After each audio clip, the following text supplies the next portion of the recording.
Buen día a todos y a todas. Hola, ¿qué tal? Día. Buen día. Buen día. Buen día. Somos un servicio que, en conjunto con dependiente del Hospital El Cruce, con un convenio con el PAMI, se atiende especialidades médicas en la zona del tercer cordón del conurbano bonaerense, en la ciudad de Florencio Varela. Y allí, en neurología, se estableció desde el año 2015 lo que llamamos la clínica de la memoria para el seguimiento, evaluación y seguimiento de pacientes que consultan por fallas cognitivas y, bueno, enfermedad de Alzheimer algunos. Entonces, venimos haciendo todos los años este tipo de asuntos. En la Semana Mundial de la Enfermedad de Alzheimer, realizamos este tipo de charlas a la comunidad en los mismos consultorios, y en esta ocasión vamos a hacer una vía Zoom para llegar a las casas de las personas. Bueno, ¿alguien quiere decir alguna cosa más del grupo? Nosotros trabajamos por derivación de los médicos de cabecera que, que derivan a interconsulta por neurología, y de acuerdo a la evaluación que hacen los neurólogos, Julieta, Zulma y Nicolás, derivan al estudio se hace un protocolo de evaluación cognitiva y de seguimiento con imágenes, laboratorio y demás. Ingresan a la clínica de la memoria para hacer el seguimiento. Y desde hace ya 2 años también contamos con una línea de trabajo que dirige la doctora Carolina Dalmazo, que también forma parte, que es bióloga y que forma parte del grupo, que va a comentarnos después el trabajo que hacemos. Hola Carolina, buen día. Carolina lidera en Argentina un grupo de análisis genético de factores genéticos para enfermedad de Alzheimer, y que después, al cerrar la jornada de hoy, nos va a contar eh, de qué se trata, para contarles a todos ustedes. Bueno, vamos a comenzar, así podemos tener un tiempito para preguntas, que sería genial. Va a comenzar Nicolás, luego va a seguir Nancy y va a cerrar Carolina, y al final nos vamos a dar un tiempito para charlar y consultar, y hacer consultas. ¿Estás de acuerdo? Muy bien. Comenzamos. Nicolás. Bueno, arrancamos.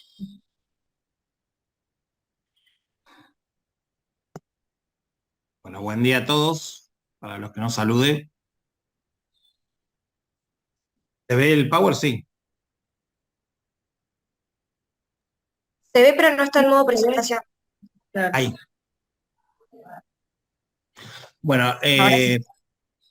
arranquemos primero por el inicio, por qué se festeja en esta fecha del septiembre el Día Mundial de la Enfermedad de Alzheimer. En realidad se elige el 21 de septiembre básicamente porque en 1994 se cumplía el 10º aniversario de la Asociación Mundial de Alzheimer, justo en una reunión el 21 de septiembre, y se decidió poner ese día, y a partir de ahí empezar con la difusión y la lucha contra la enfermedad de Alzheimer. Un poco de cifras de lo que es esta epidemia. Fíjense que más o menos cada 3 segundos tenemos un paciente nuevo, una persona nueva enferma con Alzheimer. Fíjense que para el 2050 se prevé que aproximadamente 131 millones de personas en el mundo tengan demencia, y que el 68% lo tenga en países del desarrollo, subdesarrollados. Eh, Fíjense los gastos que produce esta enfermedad, es algo muy interesante. Fíjense que si la enfermedad de Alzheimer fuera un país, sería la 18ª economía mundial por la cantidad de dinero que genera o que produce en gastos. Fíjense que genera más o menos, se cree, entre 800 818 millones de dólares. Fíjense que le gana en facturación a Apple o a Google, para que tengan una idea. Eh, en este momento se considera a las demencias, todas ellas en general, como la séptima causa de muerte a nivel mundial. Y esto es puse algunas cifras para tener en cuenta. En el 2019 se realizó una encuesta a nivel mundial, que era, que uno se podía unir a la página de la Asociación Mundial de Alzheimer y contestarla. Y fíjense estos datos que yo les quiero compartir hoy. 2 de cada 3 pacientes piensan que la demencia es parte del envejecimiento. Esto es algo súper peligroso, es decir, normalizarlo y pensar que es parte del envejecimiento normal. Otros datos, fíjense, eh, el 46% de las personas que tienen demencia se enfrentan todos los días con barreras y con estigmas de ser diagnosticados. Otro dato importante a tener en cuenta, fíjense, el 55% de las personas que recibieron el diagnóstico de enfermedad de Alzheimer fueron mal aconsejados o recibieron poca información en el momento del diagnóstico, lo cual es sumamente grave. Fíjese esto, que nos toca un poco más a los médicos o a todos los que estamos en el sector de salud. El 62% de la gente que se dedica a salud piensa que la demencia es parte del envejecimiento. Entonces, si no lo consideramos los médicos como enfermedad o la gente que asiste, estamos frente a un problema. Fíjense otro dato interesante y quizás doloroso: el 35% de las personas que fueron diagnosticadas o de familiares han escondido el diagnóstico de enfermedad de Alzheimer. Esto habla del estigma de esta enfermedad. Eh,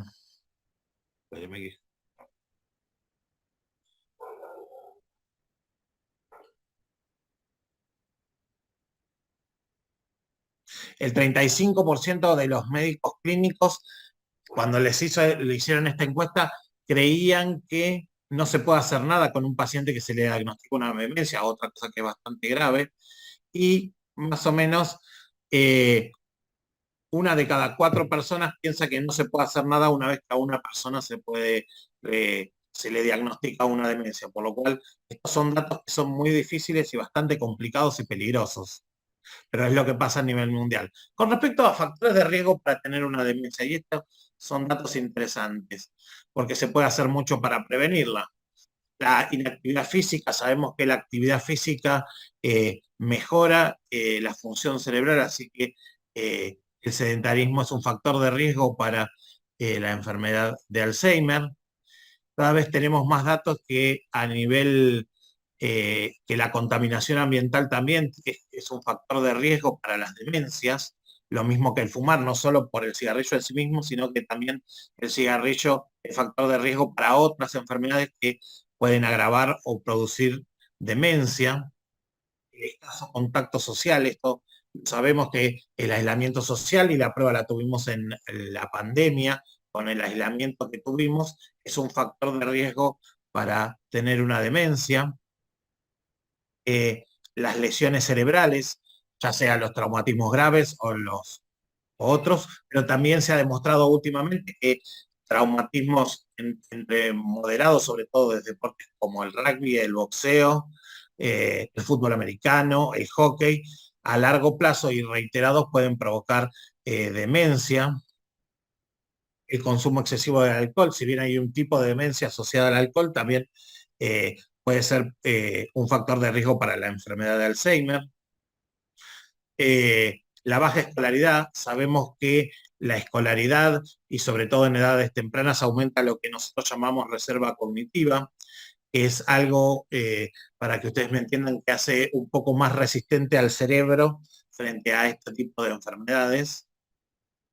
La diabetes y sobre todo la diabetes tipo 2 es un factor de riesgo, aumenta mucho el riesgo de demencia, lo mismo que la obesidad y la hipertensión arterial. Otra es la discapacidad auditiva, sobre todo la pérdida de la audición. Es más, se ha demostrado con estudios que cuando se les pone audífonos a los pacientes, mejoran cognitivamente. Y la depresión, hoy sabemos que la depresión puede ser hasta un síntoma previo a la enfermedad de Alzheimer. Con respecto a los síntomas, si bien podríamos estar un rato largo hablando de síntomas, nos vamos a quedar con lo principal y lo que hay que tener en cuenta a la hora de hablar de síntomas de la enfermedad, que son la pérdida de memoria. Cuando hablamos de pérdida de memoria, sobre todo a corto plazo, la memoria más reciente de los hechos de la hora, la dificultad para realizar las tareas familiares, sobre todo tareas que hagan habitualmente los pacientes y que empiecen con dificultades, los problemas lingüísticos, sobre todo lo que llamamos anomias, que es la dificultad para encontrar palabras o la dificultad para expresarse, la desorientación ya sea en espacio, en el lugar o en el tiempo, cuando hay deterioro en el juicio, es decir, las personas les dificulta manejar problemas o diferentes situaciones, la dificultad para los conceptos abstractos, para entender emociones, para planificar, para idear.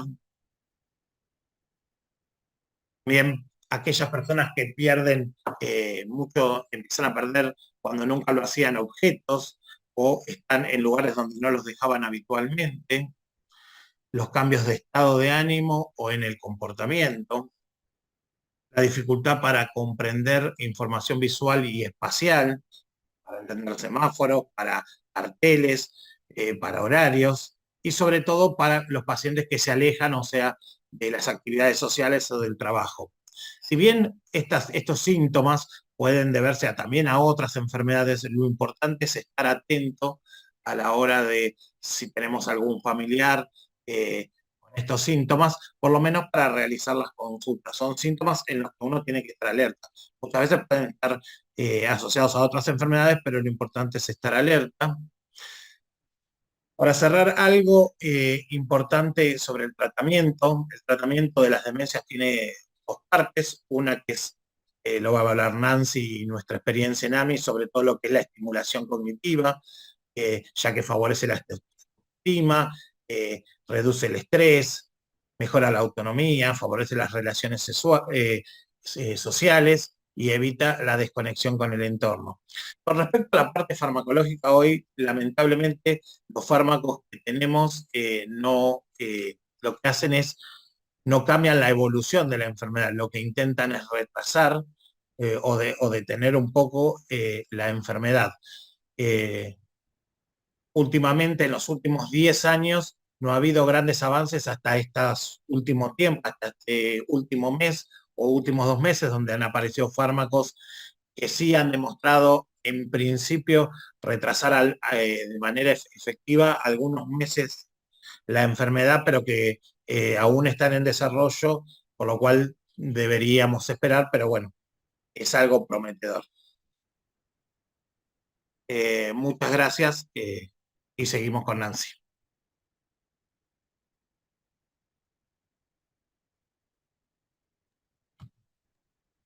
Bueno, buenos días a todos y todas. Nosotros vamos a compartirles una experiencia que, como dijo el doctor Irureta, forma parte del tratamiento en los consultorios AMIS, que es un tratamiento no farmacológico, que es la terapia de estimulación cognitiva. ¿Vos podés compartir, Patri, la pantalla? Ahí va, ahí sale, si me deja, ahí vamos, ahí estoy.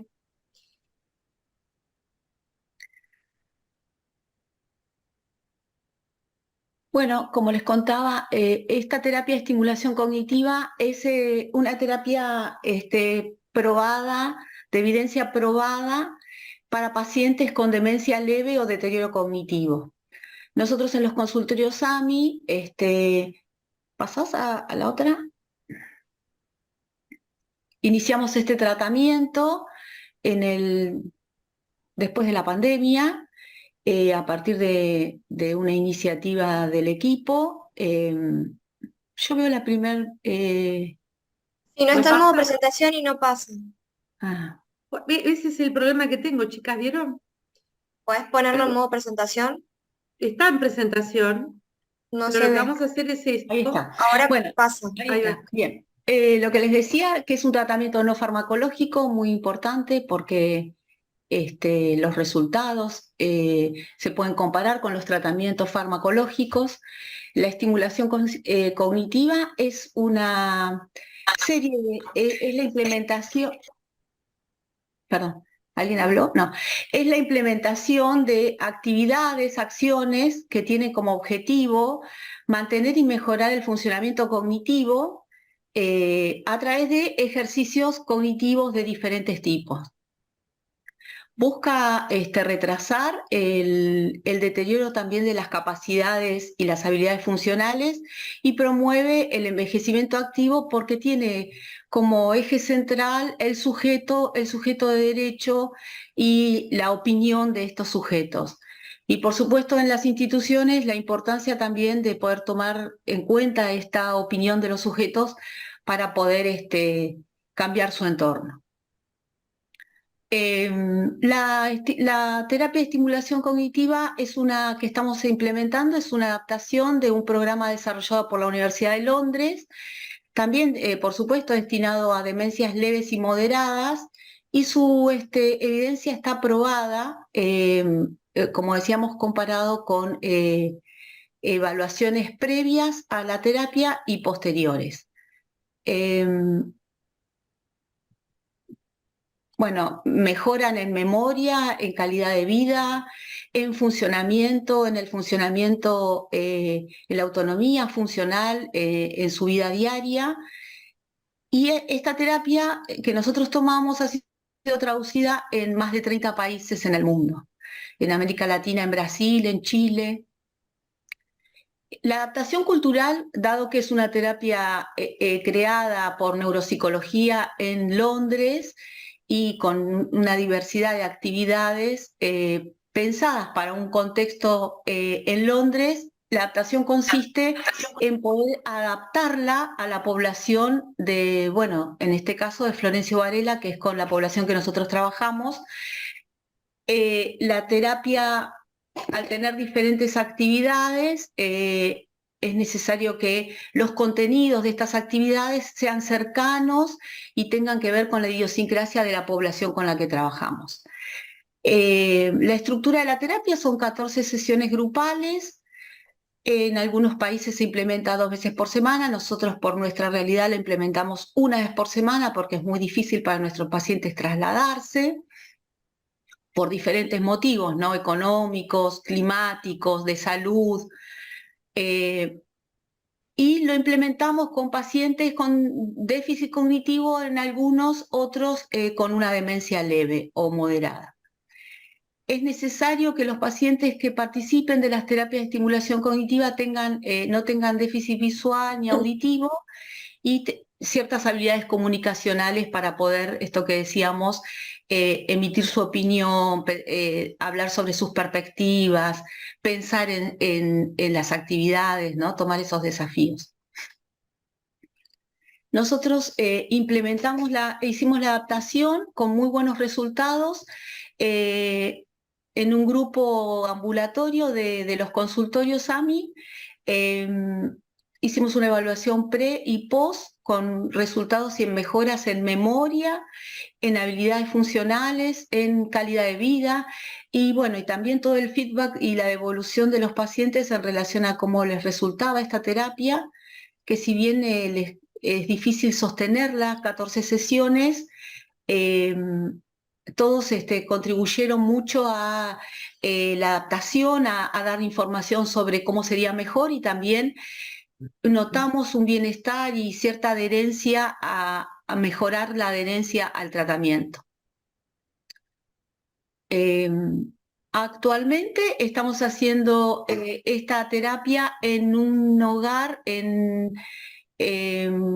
depende del municipio de Florencio Varela, es el hogar Dr. Sayarés, con pacientes que no son ambulatorios, sino que viven en el hogar para poder comparar y evaluar cómo es la terapia sostenida en las 14 sesiones y bueno, con otras características, ¿no? Diferente contexto. Y también es muy importante la escolaridad y acá, bueno, también eso es diferente, cambia. Bueno, invitamos a preguntas en relación a la terapia. Ahora está la doctora Carolina Dalmazo que va a contar sobre su experiencia de investigación. Hola a todos. Bueno, yo armé unas diapositivas para contarle el proyecto de investigación que estamos llevando a cabo. Como dijo Patricia cuando me introdujo, yo principalmente me dedico a la parte de genética, de enfermedad de Alzheimer, y hace 2 años me uní al grupo trabajando con AMI y en el Hospital El Cruce. Y en este último tiempo, no, espérenme un segundito, a ver. Empezamos a trabajar y le sumamos al proyecto, además de la parte de genética, la idea es la parte de imágenes. A ver, aguárdenme que no sé cómo compartir acá.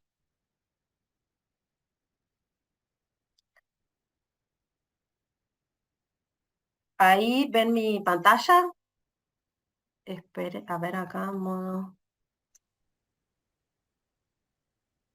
Sí, la vemos, Sí vemos, Caro. Caro. Sí, pero no está en modo presentación, ¿no es cierto? No.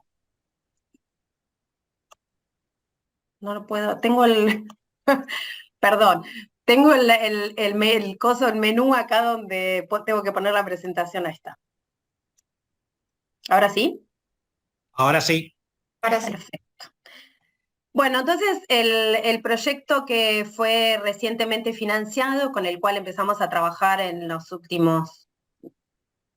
el último año y medio, podríamos decir, se denomina estudios genéticos y de neuroimágenes como marcadores del riesgo de la enfermedad de Alzheimer en Argentina. El principal objetivo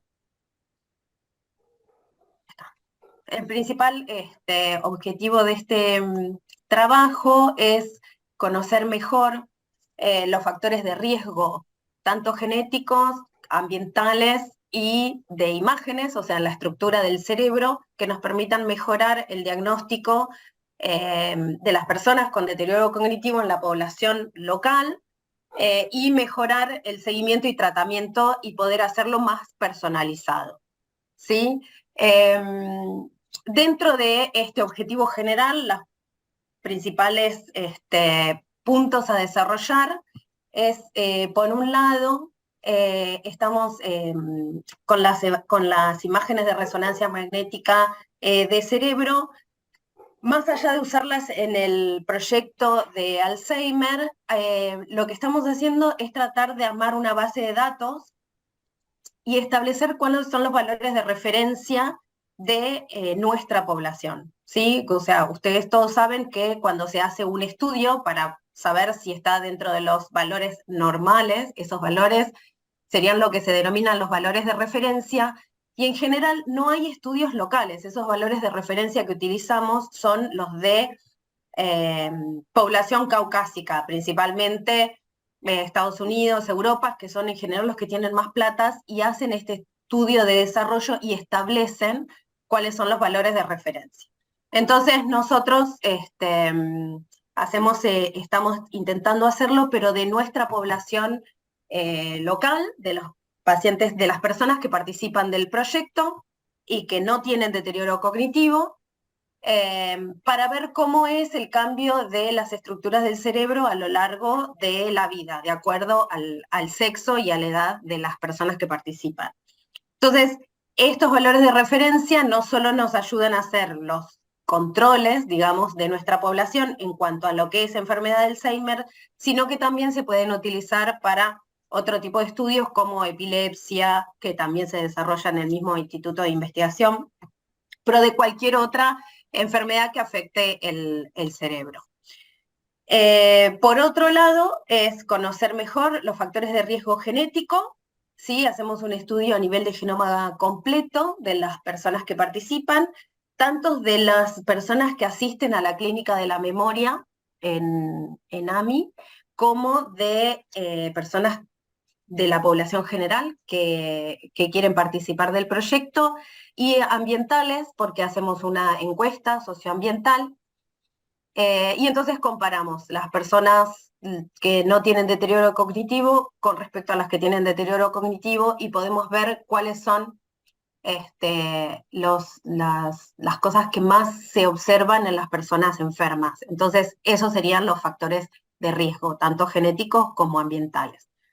Y finalmente, la idea del proyecto es poder integrar, ¿sí?, todo este conocimiento para desarrollar alguna herramienta o protocolo que mejore el diagnóstico y el tratamiento y seguimiento de los pacientes.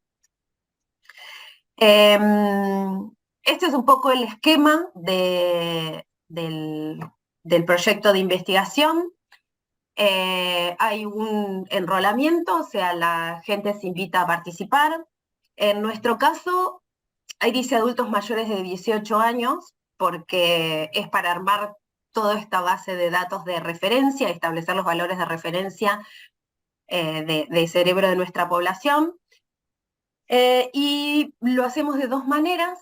Por un lado, están todas las personas que asisten a AMI, como les comenté recién, y los invitamos a participar, y cuando firman el consentimiento, accedemos a los datos clínicos, a la imagen de resonancia que se realizan para el diagnóstico, y le tomamos una muestra de sangre. Y por otro lado, la gente que desea participar del proyecto, que se entera por charlas de divulgación o publicaciones del hospital o de la ENIS, que es el instituto de investigación donde trabajamos, se acercan al hospital y se realiza el mismo procedimiento. Tomamos una muestra de sangre o de saliva, realizamos una resonancia magnética de cerebro y hacemos una encuesta socioambiental, y las personas que son mayores de 50 años se les hace una evaluación neurocognitiva. Y luego con esos datos hacemos de lo que es la muestra de sangre, obtenemos ADN y hacemos una genotipificación, o sea, detectamos particularmente SNPs, se dice, viene la sigla, es del inglés, que son polimorfismos de nucleótido único, o sea, es cambios en una única base, son variantes de ADN, y eso nos permite identificar cuáles son las que son de riesgo, que nos hace que tengas más riesgo de desarrollar la enfermedad. El análisis de las imágenes, que se cuantifican todas las regiones del cerebro, y después integramos todo en un modelo para ver cuáles son las que estarían ayudando o, digamos, dando más riesgo de que aparezca o se desarrolle la enfermedad. No puse resultados porque la realidad es que pensé que iba a haber más gente conectada de población local, entonces los estaba invitando a participar del proyecto de investigación. Pero bueno, veo que hay varios centros de salud conectados, y si les interesa participar del proyecto como colaboradores, también me pueden contactar a mí.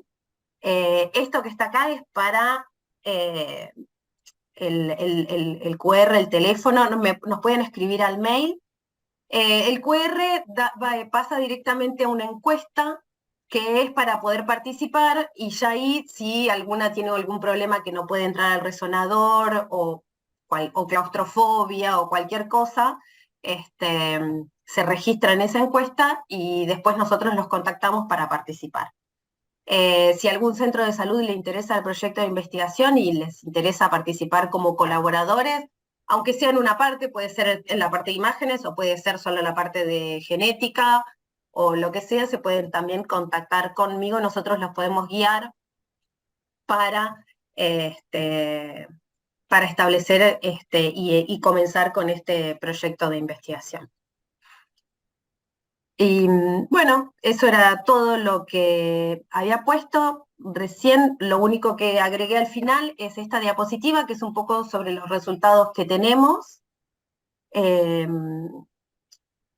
Hasta el momento nosotros evaluamos alrededor de 1.500 personas de Argentina a nivel genético, y utilizamos unas variantes genéticas que se vieron que eran de riesgo en la población europea, y lo que decidimos fue analizar cómo se comportaban en nuestra población, ¿sí? Nuestra población, la población argentina, somos mezcla de población europea y población nativa americana principalmente, ¿sí? Esto que ven acá, en la parte de arriba, es como el dibujo de lo que está en la parte de abajo. Esto es ancestría nativa americana, o sea que cuanto más celeste, cada circulito, cada punto es una muestra de una persona, y cuanto más celeste es más nativa americana es esa persona, o sea, la ascendencia, y cuanto más azul oscuro, más europea, ¿sí? Y lo que hicimos fue agarrar todas estas muestras y analizar lo que se denomina índice de riesgo genético, utilizando las variantes que ya se conocen y que están publicadas, que son de riesgo de la enfermedad de Alzheimer.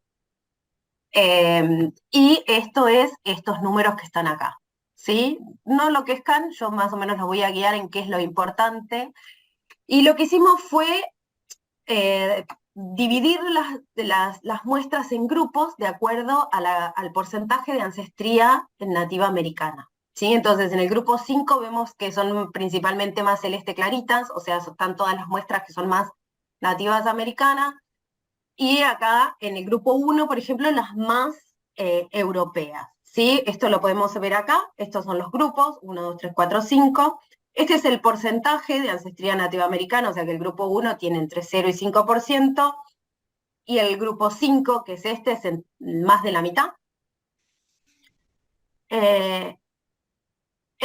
Son los controles, o sea, las personas que son cognitivamente normales y las personas que tienen diagnóstico de Alzheimer, ¿sí? Y las comparamos. Controles, caso, control. Sería un estudio caso-control, y lo que tienen que ver es esta rayita negra, y van a ver que este índice siempre es mayor en las personas que tienen Alzheimer, ¿sí? Tanto en el grupo 1, que es el más europeo, como en el grupo 5, que es el más nativoamericano, ¿sí? Esto quiere decir que nos estaría marcando el mayor riesgo, ¿sí? Que lo ven con el odds ratio, que es mayor a 1, ¿sí? Pero es similar tanto si es más europeo o más nativoamericano, ¿sí?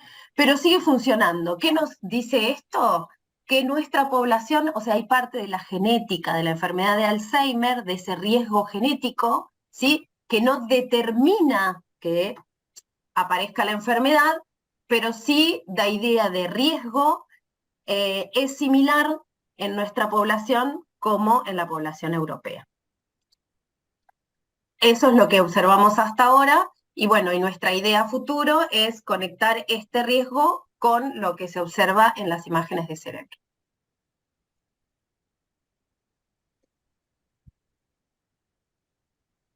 Bueno, listo.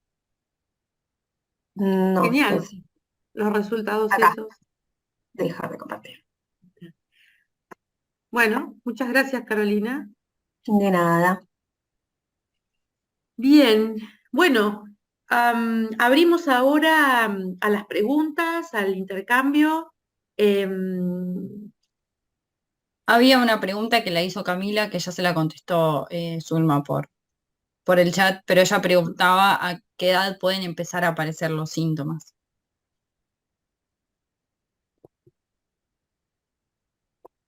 Y en promedio alrededor de los 60, 65 años. Pero también pueden empezar mucho antes, por eso hay que estar atentos, ¿no? La edad promedio es entre los 60 y los 70 años.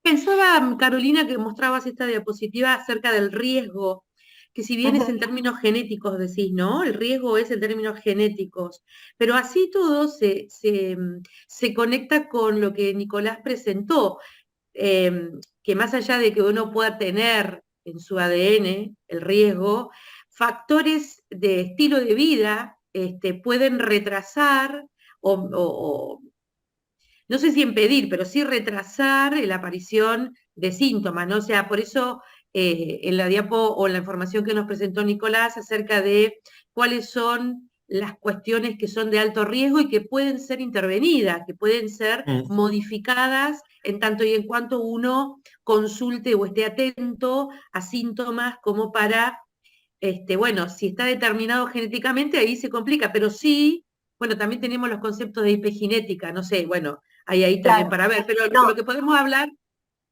que Sí, sí, hay cosas que se entiendo. pueden intervenir para al menos retrasar, pero por sobre todas las cosas, independientemente de tener o no después la enfermedad, es de tener un tiempo de calidad de vida para el sujeto y la familia, ¿no? Cuanto más autónomo, cuanto más independiente, cuanto mejor calidad de vida tiene el paciente, tanto mejor para él y para su familia. Ni para hablar, como bien también mostraba Nicolás, para el sistema médico de salud, ¿no? Que sostiene a nuestros pacientes que en algún momento requieren de muchísima asistencia, ¿no? Perdón. Sí, no, no, exactamente. O sea, cuando, a ver, estudiamos la genética porque hay que estudiarla.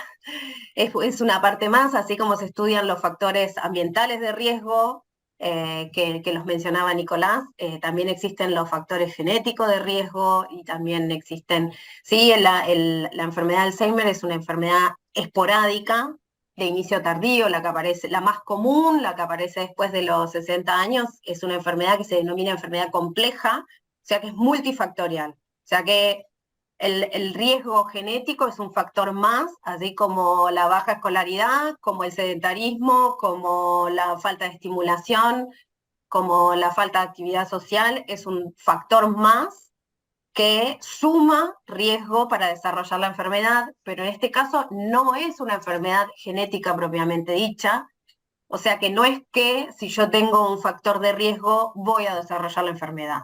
Sí, es como, es riesgo, ¿no? Es como, bueno, si pasamos el semáforo en rojo, tenemos más riesgo de pisar a una persona que está cruzando la calle que si no lo cruzamos, pero no quiere decir que cada vez que pasemos un semáforo en rojo vamos a pisar a una persona, ¿sí? Estamos hablando de que hay una suma de factores que da más riesgo y que en realidad en este momento, como Nicolás decía, no hay muchos fármacos, muchos de una hipótesis por el cual falta ese desarrollo de fármacos es porque en general se prueban en etapas muy tardías de la enfermedad.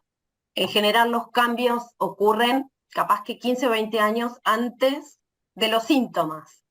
¿Sí? Entonces, ¿cómo hacemos para detectar esos cambios que ya empiezan a ocurrir cuando la persona no tiene ningún síntoma y no se da cuenta? Entonces, la idea es probar fármacos en etapas previas, ¿no? Es como que esa es un poco una de las hipótesis que se maneja en el campo de la investigación y que es por eso como que cuando le damos un fármaco, cuando ya hay muchos síntomas, es como que para un montón de cosas ya es tarde. ¿Sí? Entonces, una forma de detectar esa población es detectar la población con mayor riesgo.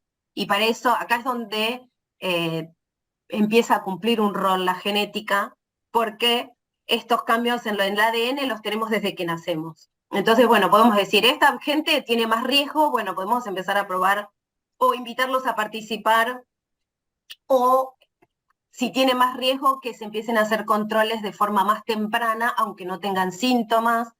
Bueno, y podemos discutir o proponer muchas cosas, pero bueno, esa sería la idea, ¿no?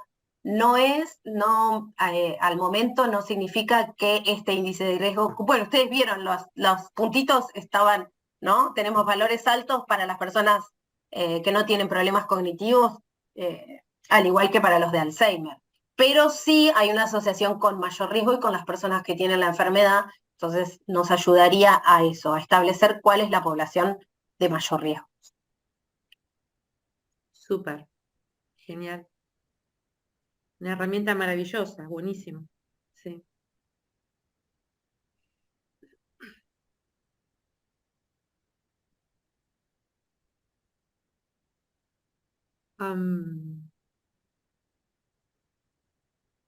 Bueno, ¿algún comentario, alguna pregunta más, alguna idea?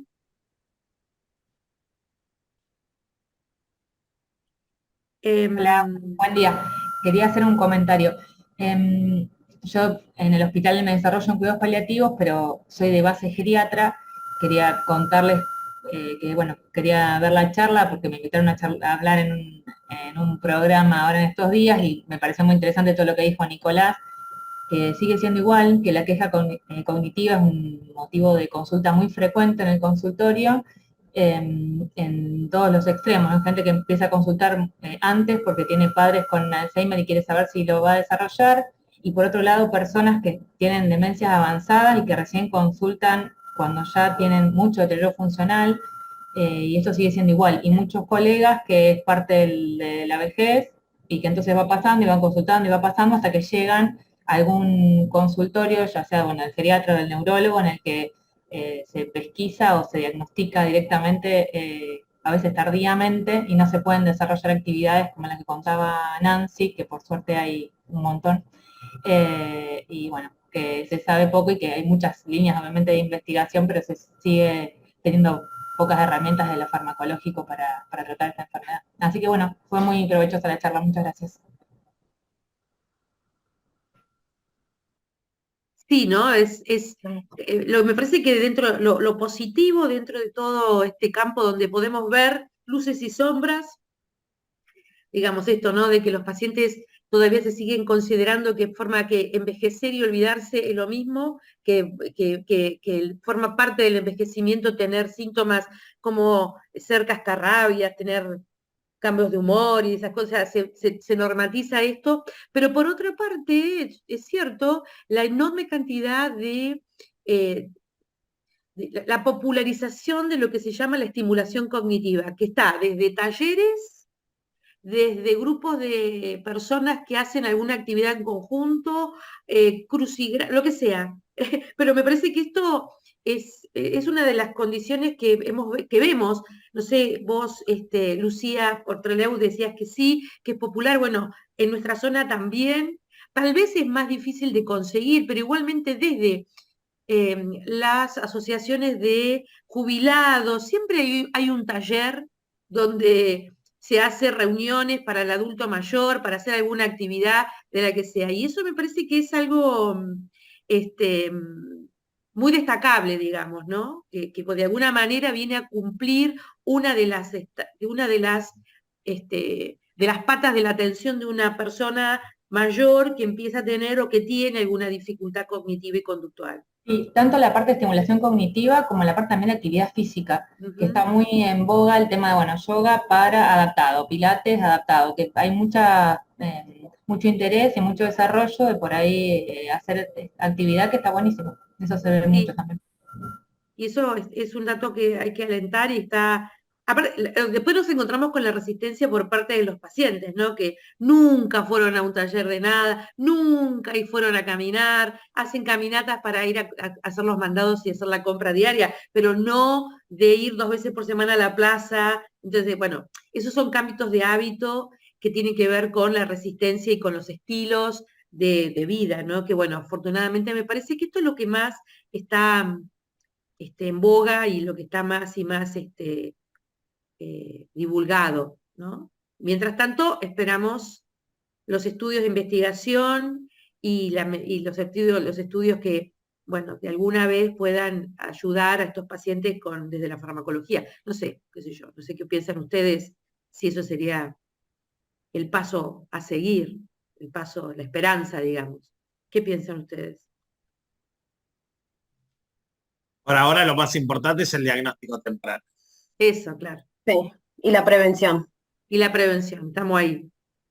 Que aparte en realidad creo que es una de en prevención es una de las áreas en las cuales más se avanzó en los últimos años. Es las que más se sabe cuáles son los factores de riesgo, qué cosas previenen, qué cosas retrasan la aparición de los síntomas, la aparición y qué es lo que tenemos ahora que funciona, ¿no? Que podemos hacer, o sea, controlar las enfermedades preexistentes, lo que decían, hacer ejercicio físico, actividad de estimulación cognitiva. Creo que hoy ese es el punto más fuerte. En cuanto a investigaciones, se está desarrollando, como dijo Nico, están esos anticuerpos monoclonales que, bueno, todavía están en etapas muy...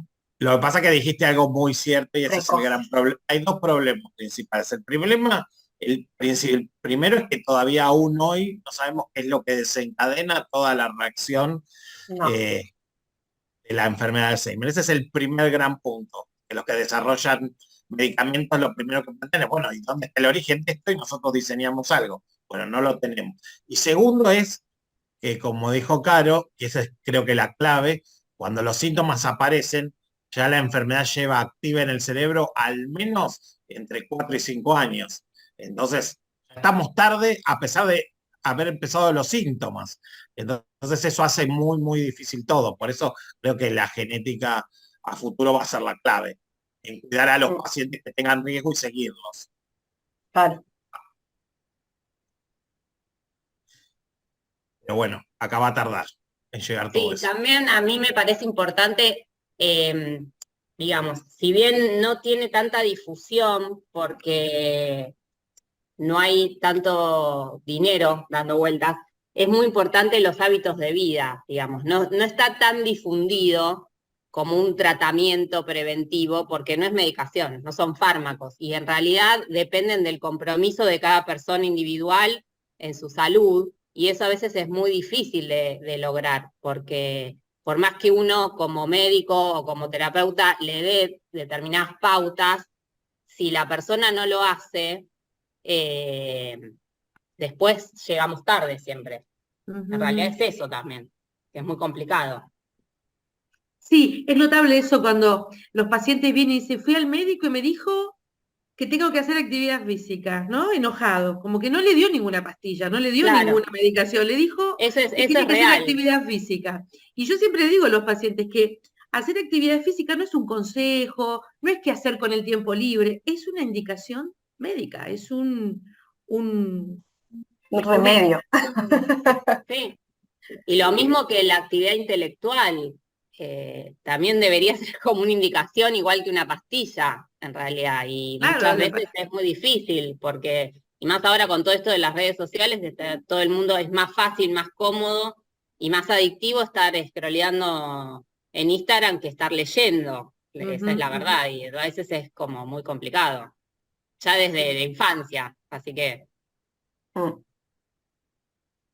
Sí. Sí, a veces es un tema la adherencia al tratamiento. Que por eso también Nancy destacaba las diferencias que tuvimos haciendo AMI haciendo estimulación cognitiva en AMI y en el hogar. Porque en el hogar ya hablamos de personas que residen en el lugar al que vamos nosotras. En AMI era mucho más complicado porque si hacía mucho frío, si hacía mucho calor, mismo capaz a lo largo de las semanas, alguno dejaba por cualquier otro motivo. En cambio, en el hogar es como que ya siempre tenemos una base de por lo menos 5 o 6 pacientes. Van, vienen, se quedan, se van, pero generalmente sostienen ya el tratamiento. Ese también es un tema, o sea, desplazarse hasta el lugar para llevar a cabo el tratamiento, más allá de que sea una indicación médica, es todo un tema a trabajar. Sí, esos son, son variables súper importantes a la hora de valorar el estímulo, porque el estímulo no es una vez cada tanto, es la consecutiva todas las semanas, durante 1 hora y media, trabajar distintos aspectos cognitivos. Y eso es así, no es una vez, me junto con alguien y pasa un mes y voy de vuelta.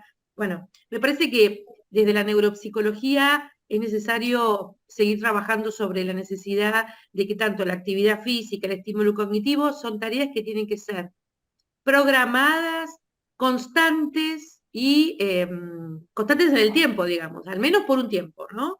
El CCT, la terapia de estimulación cognitiva, son 14 sesiones que son alrededor de 3 meses, ¿no, chicas?